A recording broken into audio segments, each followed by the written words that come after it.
Hello friends, welcome to my YouTube channel sweet moment. So friends, अगर आप लोगों को मेरी वीडियो अच्छी लगती हो तो वीडियो को लाइक और ऐसे ही और वीडियो देखने के लिए चैनल को सब्सक्राइब करिएगा। सो फ्रेंड्स, लास्ट पार्ट मैंने आप लोगों को बताया था कि विंग एम्प्रेस बन जाता है। इस बात से वो बहुत ज़्यादा शॉक में था और सेलिब्रेशन वाले दिन विंग बहुत ज़्यादा हैप्पी होता है, इसलिए वो कुछ ज़्यादा ही वाइन ड्रिंक कर लेता है और काफ़ी ज़्यादा ड्रंक हो जाता है। इस वजह से उस नाइट क्या हुआ उसे कुछ भी याद नहीं रहता। पर जब नेक्स्ट मॉर्निंग वो वेनिंग से वांगजी के बारे में पूछता है और खुद को मिरर में देखता है, तब विंग को याद आता है कि लास्ट नाइट क्या हुआ था और इसके बाद वो बहुत ज़्यादा शाय फील करने लगता है। तभी रूम में वैनली और वैनहुआ आती हैं और वो विंग को इस तरह रेड देख के थोड़ी सी टेंस हो जाती हैं और विंग से पूछने लगती हैं कि क्या वो सही है या फिर उसकी तबीयत ख़राब है। पर विंग बहुत ज़्यादा शाय फील करते हुए कहता है कि वो ठीक है, उसे कुछ भी नहीं हुआ है। पर जब वैनली और वैनहुआ विंग के नेक को देखती हैं तो वो समझ जाती हैं कि विंग के साथ क्या हुआ है। वैनली वहाँ से जाती है, फिर कुछ टाइम बाद वो विंग को एक बाउल ला कर देती है और कहती है कि मेडिसिन पी लो, इसके बाद तुम्हारे बॉडी का पेन सही हो जाएगा। विंग को ये सब सुन के बहुत ज़्यादा शाय और ऑकवर्ड फील हो रहा था, पर उसके बॉडी में जो पेन था इसलिए विंग वो मेडिसिन पी लेता है और फिर बेड पर रेस्ट करने चला जाता है। नेक्स्ट डे विंग वेनिंग के साथ गार्डन में घूम रहा था। तभी गार्डन में कॉन्क्यूबाइन सू अपनी कुछ सर्वेंट्स के साथ आती हैं और विंग को स्माइल करते हुए ग्रीट करती हैं। विंग भी कॉन्क्यूबाइन सू को ग्रीट करता है। इस पैलेस में वेनिंग के बाद कॉन्क्यूबाइन सू ही थी जिससे विंग की फ्रेंडशिप हुई थी और वो अपनी फ्रेंडशिप को किसी भी वजह से ख़राब नहीं करना चाहता था। कॉन्क्यूबाइन सू विंग के साथ हैप्पीली बातें करने लगती हैं और वो दोनों गार्डन में घूमते घूमते पॉन्ड के पास जो चेयर्स रखी थी वहाँ चले जाते हैं और बातें करने लगते हैं। विंग सोचता है कि उसे कॉन्क्यूबाइन सू से पूछ लेना चाहिए कि क्या वो विंग से नाराज़ है, इसलिए विंग कॉन्क्यूबाइन सू से पूछता है कि क्या वो विंग से किसी बात को लेकर नाराज़ है। पर कॉन्क्यूबाइन सू कहती है कि नहीं, वो विंग से नाराज़ नहीं है और वो विंग के लिए बहुत ज़्यादा हैप्पी है कि विंग एम्प्रेस बन गया। उसने विंग के लिए एक गिफ्ट भी प्रिपेयर किया था और वो गिफ्ट विंग को बहुत अच्छा लगेगा। पर अभी कुछ दिनों से कॉन्क्यूबाइन सू की तबीयत ख़राब चल रही थी, इस वजह से वो विंग से नहीं मिल पाई और ना ही वो गिफ्ट विंग को दे पाई। फिर कॉन्क्यूबाइन सू अपने सर्वेंट्स को ऑर्डर देती है कि उन लोगों ने जो विंग के लिए गिफ्ट प्रिपेयर किया था उस गिफ्ट को वो लोग यहाँ ले आएँ। जब कॉन्क्यूबाइन सू के सर्वेंट्स वहाँ से चली जाती हैं तब वेनिंग विंग और कॉन्क्यूबाइन सू के लिए टी प्रिपेयर करने लगता है। टी प्रिपेयर करने के बाद वो विंग को टी सर्व करता है, पर जब वो कॉन्क्यूबाइन सू को टी सर्व करने जा रहा था तो एकदम से उसका बैलेंस बिगड़ जाता है और वो टी ज़मीन पर गिर जाती है। वेनिंग कॉन्क्यूबाइन सू से बार बार माफ़ी मांगने लगता है, पर कॉन्क्यूबाइन सू उसे माफ़ कर देती है। विंग कहता है कि कोई बात नहीं, अभी कुछ दिनों पहले फादर ने मुझे एक स्पेशल टी भिजवाई थी, वो मेरे रूम में रखी है, तुम जाओ और जाकर वो टी ले आओ। वेनिंग वहाँ से जाना तो नहीं चाहता था, पर उसने कॉन्क्यूबाइन सू की टी गिरा दी थी और विंग का भी ऑर्डर था, इसलिए वेनिंग वहाँ से चला जाता है। वेनिंग के जाने के बाद कॉन्क्यूबाइन सू और विंग फिर से बातें करने लगते हैं, पर कॉन्क्यूबाइन सू अपने जगह से उठती है और वो टहलते हुए विंग से बात करने लगती है, पर फिर वो एकदम से ज़मीन पर गिर जाती है।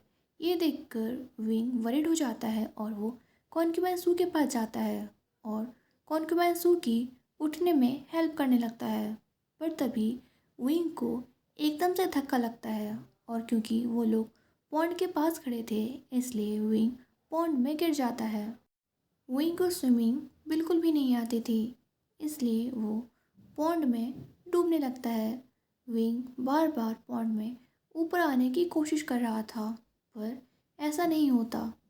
कुछ टाइम बाद विंग को ब्रीथिंग लेने में भी प्रॉब्लम होने लगती है और फिर विंग की आंखें क्लोज हो जाती हैं। इधर डॉक्टर विंग को सब कुछ समझ आ जाता है कि आखिर क्या हुआ होगा।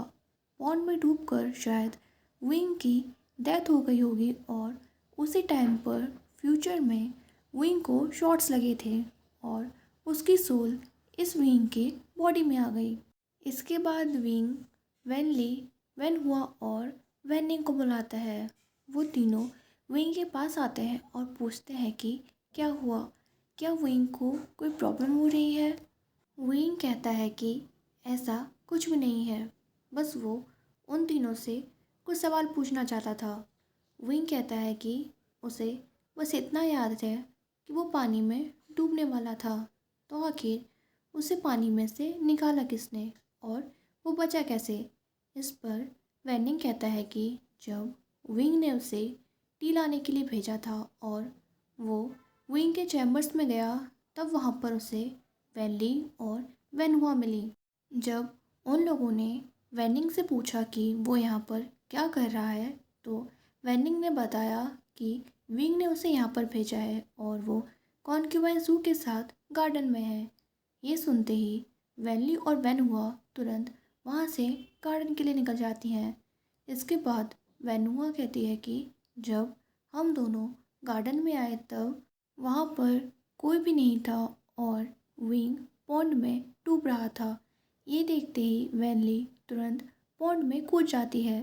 वेनली कहती है कि योर हाइनेस, जब मैं पॉन्ड में आपके पास पहुँची तो आपकी ब्रीथिंग बिल्कुल स्टॉप हो चुकी थी, पर उसके बाद जब मैं आपको पॉन्ड से बाहर लाई और आपको ट्रीट किया तो उसके बाद आपकी ब्रीथिंग दोबारा से स्टार्ट हो गई।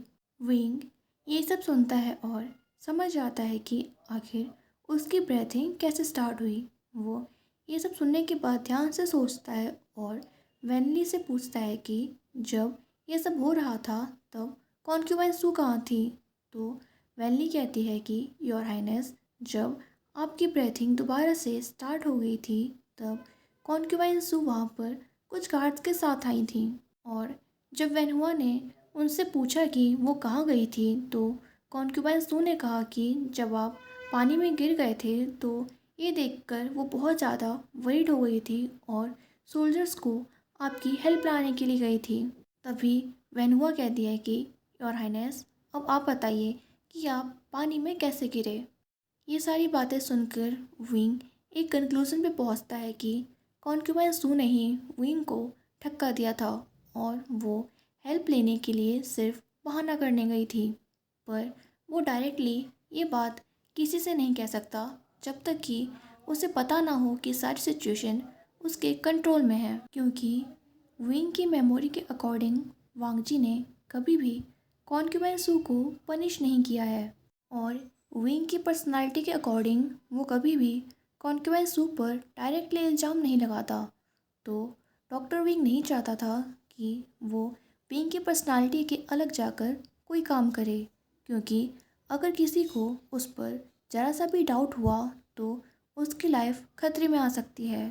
और अभी कुछ आवर्स पहले ही उसने डेथ एक्सपीरियंस की थी, उसे फिर से वो एक्सपीरियंस लेने का कोई शौक़ नहीं था। विंग सोचता है कि वो ये सारी बातें वेनली, वेनहुआ और वेनिंग के साथ भी शेयर नहीं कर सकता, क्योंकि अगर वेनली और वेनहुआ को पता चला कि वो विंग नहीं है तो सबसे पहले तो वो दोनों ही विंग को मार डालेंगी। तभी रूम में कुछ सर्वेंट्स आते हैं और वो विंग को बताते हैं कि एम्पायर उनसे मिलने आ रहे हैं। विंग ये सुनने के बाद काफ़ी वरीड हो जाता है। उसे समझ नहीं आ रहा था कि उसे अब कैसा बिहेव करना चाहिए। तभी रूम में वांगजी आता है। विंग सिर्फ वांगजी को ही देखता रहता है। विंग की मेमोरी के अकॉर्डिंग डॉक्टर विंग को ऑलरेडी पता था कि वांगजी बहुत ज़्यादा हैंडसम है, पर उसने कभी नहीं सोचा था कि वांगजी इतना हैंडसम होगा। बट फिर विंग बेड से उठता है और वांगजी को ग्रीट करता है। वांगजी विंग से पूछता है कि अब उसे कैसा फील हो रहा है और उसकी हेल्थ कैसी है। विंग वांगजी को बताता है कि अब उसे बहुत ज़्यादा बेटर फील हो रहा है। तो वांगजी विंग से पूछता है कि आखिरकार वो पॉन्ड में कैसे गिरा और उसके सारे सर्वेंट्स और उसके जो सिक्योरिटी गार्ड थे वो क्या कर रहे थे। विंग कहता है कि उसने गार्ड्स और सर्वेंट्स को उसे फॉलो करने के लिए मना किया था। एक्चुअली में विंग जो विंग पास वाला था उसको अपने आसपास गार्ड्स ज़्यादा पसंद नहीं आते थे, इसलिए उसने मना कर दिया था। वांगजी इस बात पर थोड़ा सा गुस्सा होता है और कहता है कि वो गार्ड्स विंग के सिक्योरिटी के लिए हैं। विंग को इस तरह अपने गार्ड्स नहीं हटाने चाहिए थे। विंग सोच रहा था कि ये उसकी मिस्टेक नहीं है, पर अब वो क्या कर सकता था, इसलिए वो वांगजी से सॉरी बोलता है। फिर वांगजी विंग से पूछता है कि आखिर वो पॉन्ड में गिरा कैसे था। इस बात पर विंग वांगजी से कहता है कि वो कॉन्क्यूबाइन सू की हेल्प कर रहा था, बट उसका पैर फिसल गया और वो पॉन्ड में गिर गया। ये सुनने के बाद वांगजी विंग को थोड़ी देर तक देखता रहता है और फिर उसे आराम करने के लिए कह के वहाँ से चला जाता है। वांगजी के जाने के बाद वैन हुआ विंग से पूछती है कि विंग ने वांगजी को कॉन्क्यूबाइन सू के बारे में क्यों कुछ नहीं बताया। उसे पूरा डाउट है कि ये सब कॉन्क्यूबाइन सू नहीं किया है। इस बात पर विंग कहता है कि जब वो पॉन्ड में गिरा था उस टाइम का उसे सब कुछ क्लियरली याद नहीं है और उसे नहीं लगता कि कॉन्क्यूबाइन सू कुछ ऐसा करेगी। वैनली और वैनहुआ विंग की बात पर डाउट नहीं करती, क्योंकि उन दोनों को ऑलरेडी पता था कि विंग बहुत ही ज़्यादा काइंड और इनोसेंट पर्सन है। पर वो दोनों डिसाइड करती हैं कि अब से वो हमेशा विंग के साथ रहेंगी और कॉन्क्यूबाइन सू को विंग के आसपास भी नहीं आने देंगी। इसके बाद विंग रेस्ट करने चला जाता है। नेक्स्ट मॉर्निंग जब विंग बाथ लेने के बाद क्लॉथ्स पहन के खुद को मिरर में देखता है तो उसे काफ़ी ज़्यादा अजीब फील हो रहा था। उसे लग ही नहीं रहा था कि वो खुद को मिरर में देख रहा है। विंग के 6 पैक्स और उसने जो भी इतने टाइम तक जिम में मेहनत करके अपनी बॉडी बनाई थी वो सब कुछ गायब हो चुका था। उसके हैंडसम फीचर बहुत ज़्यादा फेमिनियन लग रहे थे। विंग सोचता है कि वो अपनी बॉडी के साथ तो कुछ नहीं कर सकता, पर वो अपने क्लॉथ्स और हेयर स्टाइल को तो चेंज कर ही सकता है। पर उसे ये भी पता था कि पहले जो विंग था उसे अपने लॉन्ग हेयर्स बहुत पसंद थे, तो उसे कुछ ऐसा करना होगा जिससे वैनली और वैनहुआ को उस पर डाउट ना हो। इसलिए विंग वैनली, वैनहुआ और वैनिंग को बुलाता है और उनसे कहता है कि अब वो अपनी फाइटिंग ट्रेनिंग स्टार्ट करना चाहता है। ये सुनकर वैनली और वैनहुआ दोनों विंग को साफ मना कर देती हैं और कहती हैं कि उसकी बॉडी बहुत ज़्यादा वीक है। पर विंग कहता है कि वो सिर्फ उतनी ही ट्रेनिंग करेगा जिससे वो बीमार ना हो, और कल जो भी हुआ उसके बाद वो चाहता है कि उसे इतनी फाइटिंग तो आती हो कि वो खुद को सेफ रख सके। ये बात सुनकर वैनली और वैनहुआ भी रेडी हो जाती हैं, क्योंकि उन्हें लगता है कि अगर कल वो दोनों कुछ सेकंड्स भी लेट होती तो आज विंग उनके साथ नहीं होता। इसके बाद विंग उनसे कहता है कि वो अपने हेयर्स को कट करना चाहता है और अपने क्लॉथ का स्टाइल भी चेंज करना चाहता है।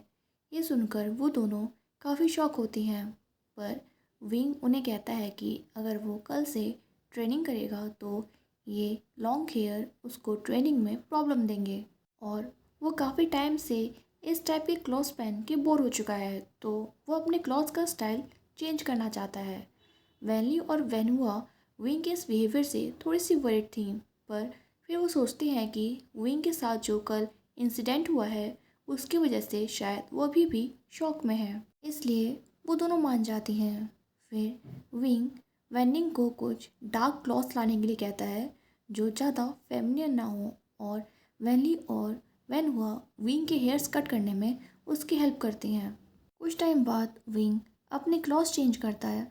मतलब गाइस मान लो आप लोग कि वेंडिंग ने हाल हाल उसके कपड़े अरेंज कर दिए, ठीक है।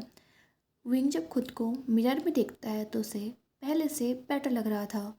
उसके फीचर्स तो सेम थे, बट वो पहले जितना फेमिनियन नहीं लग रहा था। इसके बाद वो वैनली और वेनहुआ ने जो कुछ टॉनिक प्रिपेयर किए थे उन्हें लेकर वेनिंग के साथ क्वीन मदर को मिलने जाता है, क्योंकि वेनिंग ने बताया था कि क्वीन मदर उससे मिलना चाहती थी। जब विंग वेनिंग के साथ वहाँ पर पहुँचता है तो वो देखता है कि वांगजी भी क्वीन मदर से मिलने आया था। विंग क्वीन मदर और वांगजी दोनों को ग्रीट करता है और उसके बाद वो जो टॉनिक लेकर आया था वो क्वीन मदर को दे देता है। क्वीन मदर विंग से उसके बारे में पूछती हैं कि अब उसे कैसा फील हो रहा है। विंग कहता है कि वो पहले से बहुत बेटर फील कर रहा है। फिर कुछ टाइम तक तीनों बातें करते हैं और उसके बाद क्वीन मदर कहती हैं कि कुछ दिनों बाद वांग जी हंट के लिए जाने वाला है।